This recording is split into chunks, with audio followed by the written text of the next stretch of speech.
Hello friends, welcome to today's Samayal. இன்னைக்கு நம்ம today சமையல்ல இந்த செப்டம்பர் மாதம் நம்ம வீட்டு மாடி தோட்டத்துல மலர்ந்த மலர்களை பத்தி தான் பார்க்க போறோம். நிறைய பேர் அக்கா நீங்க நிறைய டிப்ஸ் எல்லாம் வந்து சொல்லிருக்கீங்க. அந்த டிப்ஸ் எல்லாம் நாங்க எப்பப்ப போடணும் அப்படின்ற மாதிரி சொன்னீங்க அப்படினா ரொம்ப வசதியா இருக்கும் அப்படின்ற மாதிரி கேட்டிருந்தீங்க. அதனால இந்த செப்டம்பர் மாதத்துல நான் பயன்படுத்திய குறிப்புகளை ஒரு சார்ட் மாதிரி வந்து உங்களுக்கு சொல்றேன். அதை நீங்க கரெக்டா ஃபாலோ பண்ணுங்க. உங்க வீட்டு செடிகள்லயும் அதிகமான மலர்கள் வந்து மலரும். நான் வந்து ஏற்கனவே அந்த வீடியோலாம் போட்டுட்டேன். அதனால எந்தெந்த நேரத்துல என்னென்ன டிப்ஸை வந்து பயன்படுத்தினன்றதை பத்தி சொல்றேன். அந்த லிங்க் வேணும் உங்களுக்கு அப்படின்னா நான் சொல்லும்பொழுது இந்த வீடியோக்கு ரைட் கார்னர்ல சஜஸ்டட் லிங்க்னு வரும். இல்லைன்னா இந்த வீடியோக்கு கீழே டிஸ்கிரிப்ஷன் பாக்ஸ்ல நான் சொல்லியிருக்க அந்த டிப்ஸோட லிங்க் எல்லாம் கொடுத்துருவேன். நீங்க போய் கிளிக் பண்ணி பார்த்துக்குங்க. இதுவே நீங்க Facebookல பாக்குறீங்க அப்படின்னா டிஸ்கிரிப்ஷன்ல ஒரு யூடியூப் லிங்க் கொடுக்குறேன். அந்த லிங்கை கிளிக் பண்ணீங்கன்னா நீங்க யூடியூப்ல வந்து பார்த்துக்கலாம். இப்போ நீங்க புதுசா செடி வாங்கியிருக்கீங்க அப்படின்னா அதை வந்து அதாவது அதுக்கு எந்த மாதிரியான டிப்ஸ் எல்லாம் ஃபாலோ பண்ணலாம் அப்படின்றத நான் ஒரு 1 வீக் கழிச்சு வந்து சொல்றேன். ஏன்னா அது வந்து நான் கரெக்டா வந்து ஒரு வீடியோவா இப்பதான் கவர் பண்ணிட்டு வரேன். செடி வந்து கொஞ்சம் growth கொடுத்துட்டு இருக்கு. மொட்டு வச்சு மலர்ந்த பிறகு போட்டா நல்லா இருக்குமேன்றதுக்காக வெயிட் பண்ணிட்டு இருக்கேன். இப்ப ஏற்கனவே நீங்க நிறைய செடி வச்சிருக்கீங்க. அது செடியில வந்து அதாவது ரொம்ப நாள் ஆச்சு பூக்களே இல்ல அப்படின்னா இப்ப நான் சொல்ல போற டிப்ஸை வந்து ஒண்ணா நீங்க ஃபாலோ பண்ணிக்கலாம். நான் இன்னைக்கு மாதத்துல அந்த தேதி அடிப்படையில சொல்றேன். அப்போ உங்களுக்கு வந்து ஈஸியா புரியும். இப்ப 1ஆம் தேதி எடுத்துப்போம். முதல்ல வந்து வெஜிடபிள் வேஸ்ட்ல வந்து ஆரம்பிங்க. அதாவது உங்க வீட்டில் நீங்க டெய்லியுமே பயன்படுத்தக்கூடிய காய்கறி தோல், வெங்காயத்தோல், இல்லைன்னா தக்காளியோட கழிவுகள், அதுக்கப்புறம் கேரட்டு, பீன்ஸ் இந்த மாதிரி வந்து அதனுடைய தோல்கள்லாம் இருக்கும் இல்லையா, அதை வந்து மிக்சியில சேர்த்துங்க. கூடவே தேவைப்பட்ட ஒரு ஸ்பூன் அளவுக்கு தயிரும் சேர்க்கலாம். தயிர் வந்து நல்ல ஒரு நுண்ணுயிர் பெருக்கி. இப்போ தேவையான அளவுக்கு தண்ணி சேர்த்துட்டு நல்லா ஸ்மூத்தாக அரைச்சி எடுத்துங்க. கிட்டத்தட்ட உங்கள் கையால் ஒரு கைப்பிடி அளவுக்கு இந்த வெஜிடபிள் வேஸ்ட் இருக்குது அப்படின்னா அதை வந்து ஒரு 2 லிட்டர் இல்லைன்னா 3 லிட்டர் தண்ணியில் கூட கலந்துக்கலாம். எந்த அளவுக்கு அதிகமான தண்ணியோடு நீங்கள் கலந்து ஊற்றுறீங்களோ அப்போ வந்து உங்கள் செடியோட வேர்களுக்கு பூச்சி வராது. அதே சமயத்தில் நல்ல ஒரு நுண்ணுயிர் பெருக்கியாக இருந்து செடிகளில் அதிகமான மொட்டுக்கள் வரும். துளிர்கள், புது துளிர்கள் நிறைய வரும். இந்த டிப்ஸ் வந்து நிறைய புது துளிர் வர ஆரம்பிக்கும். நான் சொல்லிட்டே இருக்கும்போது ரைட் சைடில் அந்த லிங்க் கொடுத்துருக்கேன் பாருங்க. அதை கிளிக் பண்ணிங்கன்னா நீங்கள் அந்த வீடியோக்கு போகலாம். மறுபடியும் இந்த வீடியோக்கு வந்து நீங்கள் பார்த்துக்கலாம். இது வந்து 1ஆம் தேதி ஊற்றிடுங்க. அந்த மாதிரி எப்போ நீங்கள் தண்ணி ஊற்றினாலும், அதாவது 1ஆம் தேதி ஊற்றுறீங்க அப்படின்னா தண்ணியை ஊற்றிட்டு அந்த காய் கழுவி தண்ணியை ஊற்றிட்டு ஒரு முறை செடியை மேல் வாக்கில் கலந்து விடுங்க. அதாவது மண்ணை நம்ம கையால் சும்மா ஜஸ்ட் கிளறி விடுவோம் இல்லையா, அரிசியெல்லாம் நிரண்டி விடுவோம் இல்லையா, அதே மாதிரி லைட்டாக கலந்து விட்டுங்க. ரொம்ப அடியில் பள்ளம் போடணும் அப்படிலாம் கிடையாது. இது எதுக்காக அப்படின்னா அந்த காய் கழிவு வந்து அந்த மண்ணோட கலந்துரும். அதே சமயத்தில் நம்ம இது வந்து எல்லாமே லிக்விட் ஃபெர்டிலைசர் தான். உங்களுக்கு செடிகளை பூச்சியும் வைக்காது, சீக்கிரமாக மக்கிடும், சீக்கிரமாக நல்ல வந்து உங்களுக்கு புது துளிரும் வரும். அதுக்காக தான் இது எல்லாமே. அடுத்ததான் 7ஆம் தேதி. 7ஆம் தேதி அன்னைக்கு ஒரு இன்ஸ்டன்ட் மேஜிக் டானிக் பயன்படுத்துங்க. அந்த வீடியோவும் நான் ஏற்கனவே போட்டிருக்கேன். ஒன்றும் இல்லை, அதில் வந்து டீ தூள், அதுக்கப்புறமா வெங்காயத்தோல் இருக்கு இல்லையா, அது இது எல்லாத்தையும் நல்லா கொதிக்க வச்சு அதை வந்து நான் வந்து செடிகளுக்கு வந்து ஊற்றிருப்பேன். அந்த வீடியோவை நீங்கள் போய் பாருங்கள். அது வந்து 7ஆம் தேதி ஊற்றுங்க. அந்த மாதிரி ஊற்றின பிறகு மண்ணை ஒரு முறை கலந்து விட்டுக்குங்க. அடுத்ததான் 14வது நாள். 14வது நாள் என்ன பண்ணலான்னு பார்த்தீங்கன்னா அரிசி கழுவின தண்ணி இருக்கு இல்லையா, அந்த அரிசி கழுவின தண்ணியில் 1 கிளாஸ் அளவுக்கு இல்லை 1/2 கிளாஸ் அளவுக்கு பால், காய்ச்சின பால், காய்ச்சாத பால் எது வேணாலும் நீங்கள் பயன்படுத்திக்கலாம். கலந்துருங்க. அதை வந்து கொஞ்சமாக தண்ணி டபுள் ஆக்கிங்க. இப்போ ஒரு கிண்ணம் வந்து அந்த கலந்த தண்ணி எடுக்கிறீங்கன்னா அது கூட இன்னொரு கிண்ணம் அளவுக்கு நார்மல் தண்ணி சேர்த்துட்டு அதை வந்து நீங்கள் செடிகளுக்கு ஊற்றலாம். அந்த மாதிரி ஊற்றிட்டு மண்ணை ஒரு முறை கலந்து விட்டுக்குங்க.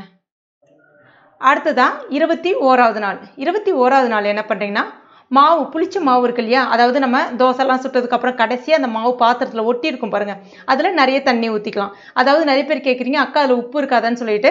அது நம்ம நிறைய தண்ணி ஊற்றின பிறகு அதில் உப்பு டேஸ்ட்டே இருக்காது, அதுக்காக உப்பு தண்ணி பயன்படுத்தவே கூடாதான்னு நிறைய பேர் கேட்குறீங்க. அப்படிலாம் கிடையாது. நம்ம நார்மல் தண்ணி நம்ம அதாவது நம்ம போர் வாட்டர் இருக்கு இல்லையா, அந்த போர் வாட்டரை நம்ம வந்து செடிகளுக்கு பயன்படுத்தலாம். நல்ல அருமையான ரிசல்ட் கொடுக்கும். நல்லா மிக்ஸ் பண்ணிவிட்டு அதை வந்து செடிகளுக்கு ஊற்றிட்டு ஒரு முறை கலந்து விட்டுங்க. அதாவது புளிச்ச மாவு இல்லைன்னா புளிச்ச தயிர், இது ரெண்டுத்துல நம்ம வீட்டில் அந்த பாத்திரத்தில் வந்து ஒட்டிட்டு இருக்கும். கடைசி நேரத்தில் அந்த பாத்திரத்தில் தேவையான அளவுக்கு தண்ணி சேர்த்துட்டு நீங்கள் கலந்துட்டு செடிகளுக்கு ஊற்றினாலே அவ்வளோ அருமையான ரிசல்ட்டை வந்து கொடுக்கும். அடுத்ததான் 28வது நாள். உளுந்து, கருப்பு உளுந்து இருக்கு இல்லையா, கருப்பு உளுந்து பூக்கள் வந்து நல்ல பெருசு பெருசாக பூக்குங்க. அந்த மாதிரி மொட்டு வந்து கருகாமல் பார்த்துக்கிறதுக்கு இந்த கருப்பு உளுந்து பயன்படும். கருப்பு உளுந்து வந்து நீங்கள் இட்லி மாவு அரைக்கிறதுக்கு பயன்படுத்துகிறீங்க அப்படின்னா உளுந்தை பயன்படுத்திங்க. அந்த தோலை நம்ம தூக்கி போட வேணாம். அந்த தோலை வந்து அந்த செடிகளுக்கு போடுங்க. அந்த தண்ணியும் அந்த செடிகளுக்கு ஊற்றுங்க. அவ்வளோ அருமையான ரிசல்ட்டை கொடுக்கும். இல்லை கருப்பு உளுந்து பயன்படுத்துகிற பழக்கம் உங்களுக்கு இல்லை அப்படின்னா நீங்கள் வந்து அதற்கு பதிலாக கருப்பு உளுந்து சும்மா ஒரு கைப்பிடி அளவு எடுத்துட்டு மிக்சியில் நல்லா அரைச்சிட்டு ஒரு 3 லிட்டர் தண்ணியில் கலந்துட்டு கூட நீங்கள் ஊற்றலாம். இந்த டிப்ஸ் மட்டும்தான் நான் ஆகஸ்ட் 21 ட்ரை பண்ணேன் கரெக்டாக. இப்போ பார்த்தீங்கன்னா செப்டம்பர் 22 இதுக்குள்ளே நடந்த விஷயங்களை தான் நான் கரெக்டாக கவர் பண்ணி கொஞ்சம் கொஞ்சமாக போட்டிருக்கேன் இந்த வீடியோவில்.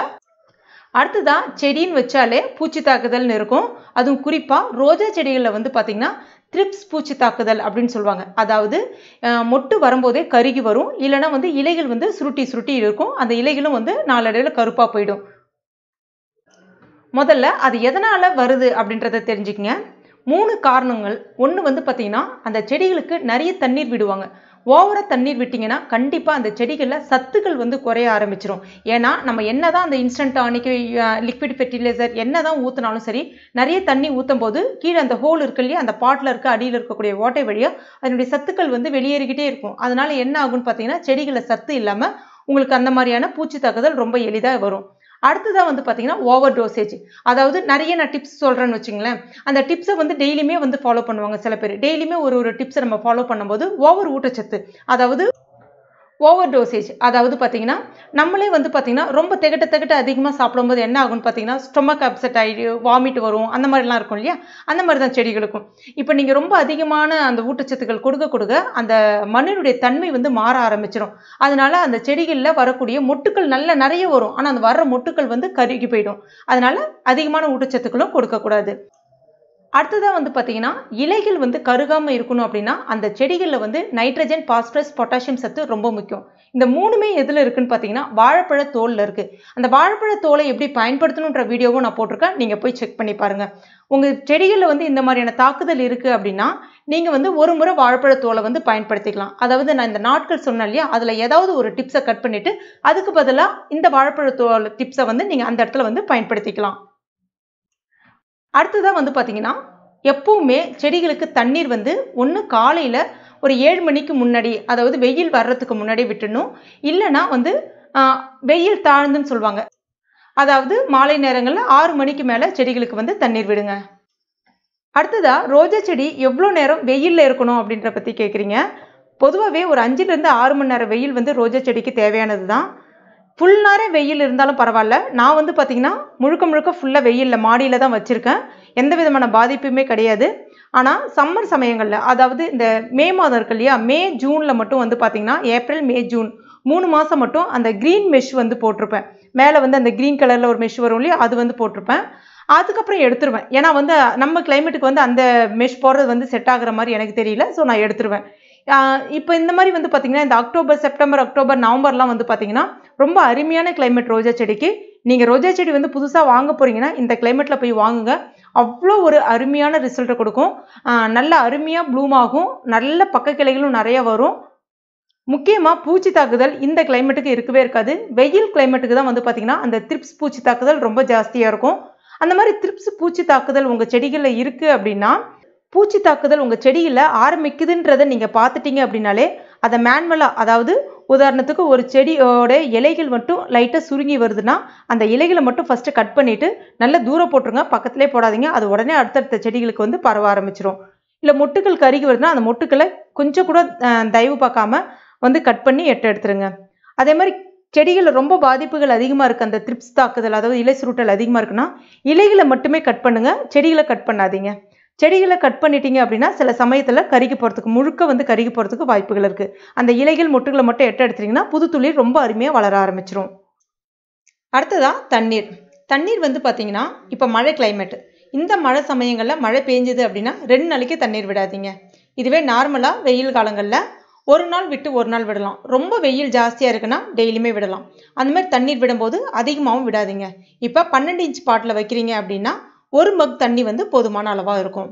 இதுவே வந்து 15க்கு 15 அந்த மாதிரி வைக்கிறீங்கன்னா 2லேருந்து 3 மக் தண்ணி அளவு வந்து போதுமானதாக இருக்கும்.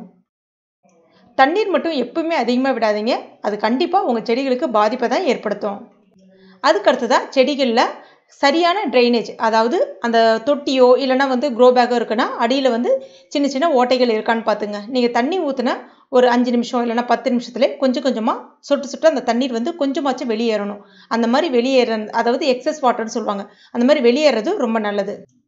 அடுத்ததாக வந்து பார்த்தீங்கன்னா ஸ்டாண்டு. எப்பயுமே வந்து நம்ம மாடித்தோட்டம் அமைக்க போகிறோம் அப்படின்னா கண்டிப்பாக வந்து ஒரு ஸ்டாண்டு மேலே வச்சு வைக்கிறது ரொம்ப நல்லது. இப்போ தான் நீங்கள் ஆரம்ப காலகட்டத்தில் இருக்கீங்கன்னா கீழே வச்சுக்கலாம். இது வந்து மழை காலன்றதுனால எந்த விதமான பிரச்சனையும் கிடையாது. இதுவே வந்து வெயில் காலம், அதுவும் முக்கியமாக மே ஜூன்லலாம் வந்து பார்த்திங்கன்னா அதிகமான வெயில் தாக்குதல் இருக்கும். அப்போ வந்து நீங்கள் அந்த தொட்டியை வந்து கீழே வச்சிங்கன்னா அந்த வெயில் தாக்குதல் ரொம்ப அந்த செடிகளுக்கு எளிதாக பட ஆரம்பித்து செடி கருகிறதுக்கு வாய்ப்புகள் இருக்குது. அப்போ வந்து ஒரு 2 செங்கல் மேலேயோ இல்லைனா தேங்காய் நார் மேலேயோ அந்த மாதிரி எது மேலேயாவது வைக்கலாம். இல்லைனா இந்த மாதிரி ஸ்டாண்ட் வந்து ஆன்லைனில் கிடைக்குது. நான் ஆன்லைனில் தான் வாங்கியிருந்தேன். ஆனால் கொஞ்சம் விலை கூடுதலாக தான் இருக்கிற மாதிரி ஃபீல் பண்ணுறேன். நான் ஸ்டார்டிங்கில் கொஞ்சம் கம்மியாக இருக்கிற மாதிரி இருக்குன்னு சொல்லிட்டு வாங்கிட்டேன். லிங்க் வந்து டிஸ்கிரிப்ஷன் பாக்ஸில் கொடுத்துருக்கேன், நீங்கள் போய் செக் பண்ணி பாருங்கள். இல்லைனா வந்து நர்சரியில் கிடைக்குது. நான் வந்து நர்சரியில் வாங்கியிருக்கேன். நான் ஏற்கனவே வந்து நர்சரி பற்றியான வீடியோ வந்து போட்டிருக்கேன், நீங்கள் அங்கே போய் பாருங்கள். உங்களுக்கு நல்ல ஒரு ஹெல்த்தியான செடி வேணும்னா முக்கியமாக நல்ல ஒரு நர்சரியாக செலக்ட் பண்ணுங்கள். எப்பவுமே நல்ல நர்சரியாக நம்ம செலக்ட் பண்ணோம்னா நமக்கு நிறைய ஹெல்த்தியான செடியும் கிடைக்கும். ஏன் சொல்கிறேன் இதை திரும்ப திரும்ப அப்படின்னா, நிறைய பேர் அக்கா நாங்கள் செடி வாங்கி வச்சு எங்களுக்கு வளரலன்னு சொல்கிறீங்க தெரியுமா? செடிகள் வந்து ரொம்ப ரொம்ப முக்கியம். நம்ம வாங்கக்கூடிய செடி வந்து ரொம்ப ஆரோக்கியமான செடியாக வாங்கிட்டோம் அப்படின்னா அதை பற்றி நீங்கள் கவலையே பட வேணாம். வச்ச 10வது நாள்லேயே அருமையான துளிர் வந்து வர ஆரம்பிக்கும். அதுக்கு அடுத்ததான் நிறைய பேர் அக்கா இப்போ தான் நாங்கள் புது செடியை வைக்க போகிறோம், ஆரம்பிக்க போகிறோம், எந்த செடிகள் அதிகமான பூக்கள் இருந்துகிட்டே இருக்கும், எது சீக்கிரமாக பூக்கும் அப்படின்னு கேட்டிங்கன்னா ஃபஸ்ட்டு ப்ரிஃபரன்ஸ் வந்து காஷ்மீரி ரோஸ். காஷ்மீரி ரோஸில் எந்நேரமும் பூக்கள் இருந்துகிட்டே இருக்கும். நான் சொல்கிற டிப்ஸை மட்டும் நீங்கள் அந்த 7 நாளைக்கு ஒரு முறை ஃபாலோ பண்ணி பாருங்கள். செடிகள் வச்சதுக்கப்புறமா அவ்வளோ ஒரு அருமையான ரிசல்ட் கொடுக்கும். எந்த விதமான கவனிப்பும் அதிகமாக தேவைப்படாது. அதே சமயத்தில் பூச்சி தாக்குதலும் இருக்காது. அதுக்கு அடுத்ததாக வந்து பார்த்தீங்கன்னா நாட்டு ரோஸ். நாட்டு ரோஸில் பன்னீர் ரோஸ், நாட்டு ரோஸ்னு வந்து கொஞ்சம் அதாவது திக் பிங்க் கலரில் இருக்கும், நல்ல வாசனையாக இருக்கும். அது ட்ரை பண்ணலாம். அதுக்கு அடுத்ததாக வந்து பார்த்தீங்கன்னா 7 days ரோஸ்ன்னு கிடைக்கும். அதாவது ஒரு லைட் சாண்டல் கலரில் கிடைக்கும், இல்லைனா வந்து ஒரு லைட்டு மஞ்சள் கலரில் கிடைக்கும். இதெல்லாமே வந்து 7 days ரோஸ். அதுக்கடுத்தது இப்போ ரீசெண்டாக நான் கொஞ்சம் கவனித்து பார்த்ததில் வந்து பார்த்தீங்கன்னா அந்த சென்டட் ரோஸ்ன்னு சொல்கிறாங்க. சென்டட் ரோஸும் எந்நேரமும் வந்து பூக்கள் இருந்துகிட்டே இருக்குது. பூக்களும் நல்லா பெருசாக இருக்குது, வாசனையாகவும் இருக்குது. அதுக்கு அடுத்ததாக தான் வந்து பட்டன் ரோஸ், அதுக்கு அடுத்ததாக வந்து Bangalore rose, Ooty rose. So இந்த மாதிரி வெரைட்டியாக நீங்கள் பிரிச்சுக்கிட்டிங்கன்னா ரொம்ப அருமையாக வந்து உங்களுக்கு ஸ்டார்ட் பண்ணுறீங்க அப்படின்னா நான் சொல்கிற நம்பர் ஆஃப் கவுண்ட்டில் வந்து நீங்கள் வந்து செடிகள் வைக்க ஆரம்பிங்க. உங்களுக்கு நிறைய எக்ஸ்பீரியன்ஸ் கிடைக்க நீங்கள் கடைசி அந்த ஊட்டி ரோஸ்க்கு வந்துடலாம். அப்புறம் அக்கா ஹெல்த்தியான செடி எப்படி சூஸ் பண்ணணும்னு கேட்குறீங்க. நான் ஏற்கனவே வீடியோ போட்டிருக்கேன். இருந்தாலும் இப்போ ரீசெண்டாக கொஞ்சம் நிறைய செடிகள் வந்து நான் மறுபடியும் வாங்கிட்டு வந்திருக்கேன். அந்த நர்சரிக்கு போய் நான் உங்களுக்கு காமிக்கிறேன். ஏற்கனவே நான் வந்து நர்சரி வீடியோ வந்து போட்டிருக்கேன்னு சொல்லியிருந்தேன் இல்லையா, எந்த நர்சரி அப்படின்ற மாதிரி கேட்குறீங்க. நான் வந்து SM நர்சரி மணிவாக்கத்தில் இருக்குது. இது வந்து அந்த படப்பேர் ரோட்டில் இருக்குது. அட்ரஸ்லாம் வந்து நான் ஏற்கனவே போட்டிருக்கேன், நீங்கள் போய் பாருங்கள். ஒன்றும் கிடையாது, நம்ம டுடே சமையலுடைய கார்டனிங் டிப்ஸ்ன்னு போனாலே தெரியும், அவ்வளோ எல்லா வீடியோஸுமே இருக்கும். நீங்கள் பொறுமையாக ஒன்று ஒன்றா செக் பண்ணி பாருங்கள். அடுத்ததாக செடிகளில் வந்து உங்களுக்கு பூச்சி தாக்குதல் இருக்குது அப்படின்னா வேறு ஏதாவது, அதாவது புழுக்கள் அந்த மாதிரியான பூச்சி தாக்குதல் இருக்குன்னா அது சம்மந்தமான வீடியோவும் நான் போட்டிருக்கேன். எப்போவுமே ஒரு பூச்சி தாக்குதல் ஆரம்பிக்கிறதுக்கு முன்னாடியே நம்ம வந்து அந்த செடிகளை வந்து கரெக்டாக வந்து பாதுகாப்பாக வச்சுக்கணும். அதாவது ஒரு 10 நாளைக்கு ஒரு ட்ரிப்பு இல்லைனா 15 நாளைக்கு ஒரு ட்ரிப்பு வந்து அதுக்கு ஏதாவது ஒரு நேச்சுரல் பெஸ்டிசைடு, அதாவது இயற்கையான ஒரு பூச்சிக்கொல்லியை வந்து நம்ம அதுக்கு தெளித்து விட்டுக்கிட்டே இருந்தோம் அப்படின்னா அந்த மாதிரியான பூச்சி தாக்குதல் கண்டிப்பாக செடிகளுக்கு வந்து வராது. அப்புறம் முக்கியமாக சொல்ல மறந்துட்டேன், இந்த ஒரு மாத கேப்பில் 15 நாளைக்கு, அதாவது 1ஆம் தேதி சொன்னேன் இல்லையா, 15வது நாள் மண்புழு உரம், அதாவது 1ஆம் தேதி மண்புழு உரம் கொஞ்சம் போட்டுருவேன். அதாவது ஒரு கைப்பிடி அளவுக்கு மண்புழு உரம் போட்டுட்டு ஒரு முறை கலந்து விட்டுருவேன். 15வது நாள் மண்புழு உரம் கொஞ்சமாக போட்டுட்டு கலந்து விட்டுருவேன். 30வது நாள் மண்புழு உரம் கொஞ்சமாக போட்டுட்டு கலந்து விட்டுருவேன். அப்போனா 15 நாளைக்கு ஒரு முறை வந்து நம்ம மண்புழு உரம் போட்டோம் அப்படின்னா அந்த செடியோட வளர்ச்சி ரொம்ப அபாரமாக இருக்கும். மண்புழு உரம் எங்கே கிடைக்குன்ற லிங்க்கும் நான் ஏற்கனவே கொடுத்துருக்கேன். உங்களுக்கு நர்சரியிலே ரொம்ப எளிமையாக கிடைக்குது, நீங்கள் வாங்கி பயன்படுத்திக்கலாம். ஆன்லைன்லேயும் மண்புழு உரம், அதாவது வெர்மி கம்போஸ்ட்னு சொல்லுவாங்க ஆங்கிலத்தில், அதுவும் ஆன்லைனில் கிடைக்குது. அது கொஞ்சம் ரேட் வந்து ஜாஸ்தியாக இருக்குது. நீங்கள் கொஞ்சம் விசாரித்து பார்த்து வாங்குங்க, நல்லதாக இருக்கும். இப்போ நான் சொன்ன இந்த டிப்ஸு, இந்த ஷெடியூல் ரெண்டுமே வந்து பார்த்தீங்கன்னா உங்களுக்கு எல்லா பூச்செடிகளுக்குமே பொருந்தும். இதை வந்து நீங்கள் மல்லி செடியாக இருக்கட்டும், இல்லை முல்லை செடி, செவ்வந்தி, செண்பகப்பூ எதுவாக இருக்கட்டும், எல்லா செடிகளுக்குமே இது வந்து பொருந்தும். இதே ஷெடியூலில் நீங்கள் ஃபாலோ பண்ணுங்கள், அருமையான ரிசல்ட்டை வந்து கொடுக்கும். அடுத்ததாக பூ பூத்த பிறகு அதை எப்படி கட் பண்ணணும் அப்படின்னு கேட்குறீங்க. எப்பவுமே வந்து அந்த பூக்களுக்கு கீழே கவனித்து பார்த்தீங்கன்னா 3 இலை இருக்கும். அதுக்கப்புறமா ஒரு 2, அதாவது அதுக்கு கீழே கவனித்து பார்த்தீங்கன்னா இன்னொரு 3 இலை இருக்கும். அதுக்கு அடுத்தது 5வது இலை ஒன்று ஸ்டார்ட் ஆகும் பாருங்கள். அந்த 5வது இலை ஸ்டார்ட் ஆகுது இல்லையா, அந்த இடத்துல கட் பண்ணிங்கன்னா ரொம்ப அருமையாக அடுத்த துளிர் வந்து வரும்.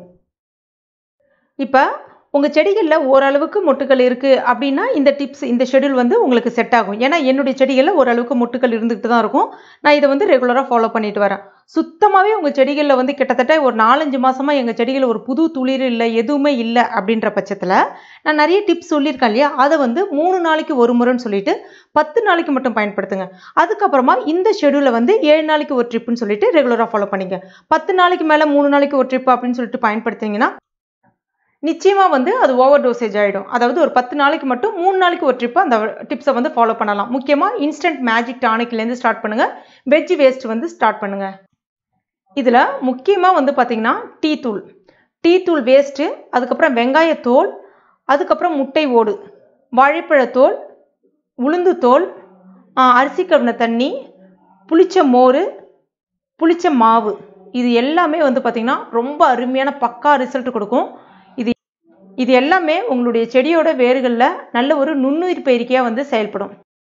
அந்த மாதிரி மண்புழு உரம் அந்த 15 நாளைக்கு ஒரு ட்ரிப் போடுறீங்க இல்லையா, அதில் வந்து 1 கிலோ மண்புழு உரம் எடுக்கிறீங்கன்னா உங்கள் கையால் 2 கைப்பிடி அளவுக்கு, அதாவது ஒரு கையால் 2 கைப்பிடி அளவுக்கு வேப்பம் புண்ணாக்கை வந்து கலந்துட்டு நீங்கள் போடலாம். அந்த மாதிரி போடும்போது வேர்பூச்சி தாக்குதல் இருக்காது. பொதுவாகவே வேர்பூச்சி தாக்குதல் இருந்தாலும் சரி, நைட்ரஜன் சத்து குறைவாக இருந்தாலும் சரி, இலைகள் வந்து பழுக்க ஆரம்பிக்கும். இலைகளில் வந்து சின்ன சின்னதாக அந்த கரும்புள்ளி போற வர ஆரம்பிக்கும். முத்தின இலைகள் வந்து பழுத்து விட தான் செய்யும். அதை பற்றி கவலைப்படாதீங்க. ப்ரூனிங் பற்றி, அதாவது செடிகளை எந்த நாட்களில் கட் பண்ணலாம்னு சொல்லிட்டு நான் ஒரு வீடியோ போடுறேன். அதுக்கப்புறம் நிறைய பேர் கேட்குறீங்க, அக்கா ரோஸ் கட்டிங் பற்றி போடுங்க அப்படின்னு சொல்லிட்டு. நான் 2 மெத்தட் ட்ரை பண்ணேன். 2 மெத்தடுமே வந்து ஃபெயிலியர் தான் ஆச்சு. அதாவது புது துளிர் வருது, ஆனால் அந்த வர துளிர் வந்து கருகி போயிடுது. அதனால் நான் உங்களுக்கு கரெக்டாக நம்ம கொடுக்கக்கூடிய விஷயம் வந்து என்றைக்குமே வந்து சரியானதாக போய் சேரணும். அதனால் கொஞ்ச நாளில் நான் வந்து உங்களுக்கு அப்லோட் பண்ணுறேன். நம்முடைய கார்டனை நிறைய பேர் சென்னையில் ஒரு ஊட்டி அப்படின்னு சொல்லிட்டு அன்பாக அழகாக அழைக்கிறீங்க. எனக்கு ரொம்ப பிடிச்சிருக்கு. அந்த மாதிரி நிறைய பேர் தொட்டி சைஸ் கேட்குறீங்க. தொட்டி சைஸ் வந்து பார்த்திங்கன்னா நான் மேக்ஸிமம் 12க்கு 12 தொட்டி தான் வந்து பயன்படுத்திட்டு இருக்கேன். இப்போ நீங்கள் Bangalore rose, Ooty rose, Kashmiri rose, miniature rose இதெல்லாம் நீங்கள் வைக்க போகிறீங்க அப்படின்னா 12க்கு 12 வந்து சரியாக தான் இருக்கும். இல்லை அப்படின்னா 15க்கு 12 கிடைக்கும். அதை கூட நீங்கள் வாங்கி பயன்படுத்திக்கலாம். அதே சைஸ்லேயே வந்து க்ரோ பேக்கும் இருக்குது. நீங்கள் க்ரோ பேக் கூட வாங்கிக்கலாம். க்ரோ பேக்கோட லைஃப்னு வந்து பார்த்தீங்கன்னா உங்களுக்கு வந்து 7 வருஷத்துலேருந்து 9 வருஷம் வரைக்கும் இருக்கும். இதுவே நீங்கள் பன்னீர் ரோஸ், நாட்டு ரோஸ் இதெல்லாம் வைக்க போகிறீங்க அப்படின்னா அதனுடைய பாட் சைஸ் வந்து பார்த்தீங்கன்னா உதாரணத்துக்கு 15க்கு 15 வந்து சரியாக இருக்கும். உதாரணத்துக்கு சொல்ல போனோம் அப்படின்னா நம்ம வந்து தண்ணி வாட்டர் பாட்டில் இருக்கு இல்லையா, என்கிட்ட ஒரே ஒரு பன்னீர் ரோஸ் தான் இருக்குது. அந்த பன்னீர் ரோஸ் வந்து பார்த்தீங்கன்னா கிட்டத்தட்ட வச்சு 6 வருஷம் கிட்ட ஆக போகுது. அதனுடைய பாட் சைஸ் வந்து பார்த்தீங்கன்னா இதுதான். அதாவது நம்ம தண்ணி பாட்டில் இருக்கு இல்லையா, அந்த தண்ணி பாட்டிலை கட் பண்ணிவிட்டு வச்சுருக்கேன். வீட்டுடைய காம்பவுண்டுக்கும் இந்த பக்கமும் வந்து ஒரு சின்ன சந்து மாதிரி தான் இருக்கும். அதில் தான் வச்சுருக்கேன். அது வந்து பார்த்திங்கன்னா ஒரு கிளை வரும், அடுத்த கிளை வரும்போது இன்னொரு கிளை வந்து கருகிடும். ஆனால் அந்த ஒரு கிளையிலே வந்து பார்த்திங்கன்னா கிட்டத்தட்ட ஒரு 4 கிளை பிரியும். அந்த ஒரு கிளையிலையுமே கிட்டத்தட்ட வந்து பார்த்திங்கன்னா 10 பூ 12 பூ கூட பூக்கும். அதனால் பன்னீர் ரோஸ் வைக்க போகிறீங்க அப்படின்னா கொஞ்சம் பெரிய சைஸ் பாட்டாக வைங்க. சின்ன சைஸில் வச்சிங்க அப்படின்னா செத்து போயிடும். அதனால் அது மட்டும் கொஞ்சம் கேர்ஃபுல்லாக பார்த்துக்குங்க. இந்த பன்னீர் ரோஸ்க்கு வந்து பார்த்திங்கன்னா இப்போ கொஞ்ச நாளாக முட்டை ஓடும் வெஜிடபிள் வேஸ்ட் மட்டும்தான் பயன்படுத்திட்டு இருக்கேன். வேறு எதுவுமே பயன்படுத்தலை. செம்மையாக வந்துட்டு இருக்கு பாருங்கள். இது வந்து கீழே இருக்கக்கூடிய செடிகள். அப்புறம் நிறைய பேர் கேட்குறீங்க, அக்கா நீங்கள் சொல்கிற மாதிரி தான் டிப்ஸை வந்து நாங்கள் ஃபாலோ பண்ணுறோம், பட் எங்கள் வீட்டில் ஆனால் அப்பயும் வரமாட்டேன்து அப்படின்னு சொல்கிறீங்க. உண்மையிலே மனசுக்கு ரொம்ப கஷ்டமாக இருக்குது. ஏன்னா மண் கலவைன்றது இதில் ரொம்ப ரொம்ப முக்கியமான விஷயம். மண் கலவை எப்படி ரெடி பண்ணணும்னு நான் ஒரு வீடியோ போட்டிருக்கேன். நீங்கள் இதுவே தரையில் வச்சுருக்கீங்கனாலும் இந்த டிப்ஸை நீங்கள் ஃபாலோ பண்ணலாம். செடியை சுற்றி ஒரு பல்ல மாதிரி பறிச்சுட்டு அதுக்கப்புறம் இந்த டிப்ஸை ஃபாலோ பண்ணுங்கள். நல்லா ரிசல்ட் கொடுக்கும். ஏன்னா நான் வெறும் மண்ணை மட்டுமே பயன்படுத்தி ஒரு 3 செடி வந்து வச்சேன். அந்த செடியோட க்ரோத் வந்து ஒரு 10 நாளில் எந்த இதுவுமே இல்லாமல் இருந்துச்சு. அதுக்கப்புறம் சில மாற்றங்கள் அந்த செடிகளுக்கு கொடுத்துருக்கேன். அதனுடைய ரிசல்ட்டு நான் கொஞ்சம் கூடிய சீக்கிரத்தில் போட்டுடுறேன். மேக்ஸிமம் எல்லாமே கவர் பண்ணிட்டேன்னு நினைக்கிறேன். இந்த வீடியோ உங்களுக்கு பிடிச்சிருக்கும் நம்புகிறேன். பிடிச்சிருந்ததுன்னா லைக் பண்ணுங்கள். உங்கள் நண்பர்கள் மற்றும் ஃபேமிலி மெம்பர்ஸ் கூடயும் மறக்காமல் ஷேர் பண்ணிங்க. மேலும் இது போன்ற பயனுள்ள கார்டனிங் டிப்ஸ்க்கு மற்றும் டேஸ்டி ரெசிபிகளுக்கு நம்ம டுடே சமையலை இது வரைக்கும் நீங்கள் சப்ஸ்கிரைப் பண்ணாத நண்பர்களாக இருந்தீங்கன்னா உடனே சப்ஸ்கிரைப் பண்ணிங்க. கூடவே மறக்காமல் அந்த பெல் நோட்டிஃபிகேஷன் சிம்பிளையும் ப்ரெஸ் பண்ணிங்க. தேங்க்யூ.